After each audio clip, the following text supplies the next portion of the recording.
ಹೊನ್ನಾವರ ತಾಲೂಕಿನ ಗೇರ್ಸೊಪ್ಪದ ಸುಳೆಮುರ್ಗಿ ತಿರುವಿನಲ್ಲಿ ಕಾರು ಪಲ್ಟಿಯಾಗಿ ಇಬ್ಬರು ಸಜೀವ ಧನರಾಗಿದ್ದ ಪ್ರಕರಣ ಇದೀಗ ಗಂಭೀರ ಸ್ವರೂಪ ಪಡೆದಿದೆ. ಮೃತರಾದ ಸಹೋದರಿಬ್ಬರ ಸಾವು ಆಕಸ್ಮಿಕವಲ್ಲ, ಇದೊಂದು ಪೂರ್ವಯೋಜಿತ ಸಂಚು ಎಂಬ ಆರೋಪ ವ್ಯಕ್ತವಾಗಿದೆ.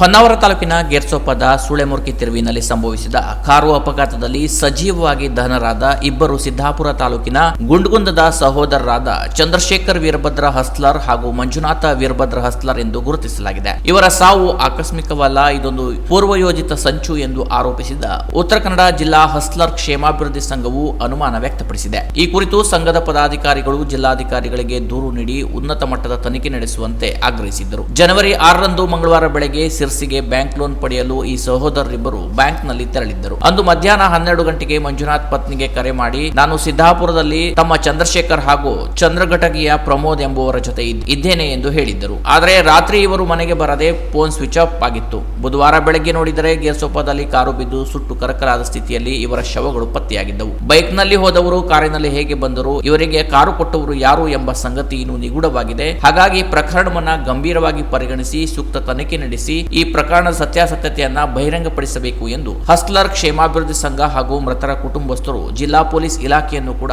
ಆಗ್ರಹಿಸಿದ್ದರು. ಈ ಬಳಿಕ ಪೊಲೀಸ್ ಇಲಾಖೆ ಕೂಡ ಈ ಪ್ರಕರಣವನ್ನ ಗಂಭೀರವಾಗಿ ಪರಿಗಣಿಸಿತ್ತು. ಈ ಸಂಬಂಧ ಎಸ್ಪಿ ದೀಪನ್ ಎಂಎನ್ ಅವರು ತಮ್ಮ ತನಿಖಾ ತಂಡದ ಜೊತೆಗೆ ಘಟನಾ ಸ್ಥಳಕ್ಕೆ ತೆರಳಿ ಪರಿಶೀಲಿಸಿದ್ದರು. ಅಲ್ಲದೆ ಸುಟ್ಟು ಕರಕಲಾದ ಕಾರು ಯಾರದೆಂಬ ಮಾಹಿತಿಯನ್ನು ಕೂಡ ಕಲೆ ಹಾಕುವ ಕಾರ್ಯ ನಡೆದಿತ್ತು. ಈ ನಡುವೆ ಅವರ ಕುಟುಂಬಸ್ಥರು ನೀಡಿದ ಹೇಳಿಕೆಯಲ್ಲಿ ಈ ಸಹೋದರರು ಕುಮಟಾದ ಉದಯ್ ಮಡಿವಾಳ ಎಂಬುವರಿಂದ ಮಾರುತಿ ಜಿನ್ ಕಾರನ್ನ ಖರೀದಿಸಿದ್ದರು. ಈ ಕಾರಿನ ಮಾಲೀಕತ್ವ ಬದಲಾವಣೆಗಾಗಿ ಹಾಗೂ ಮೀನಿನ ಹಣ ಬರುವುದು ಬಾಕಿ ಇದೆ ಎಂದು ಹೊನ್ನಾವರಕ್ಕೆ ತೆರಳುತ್ತಿದ್ದೇವೆ ಎಂದು ಅವರು ತಿಳಿಸಿದ್ದರು.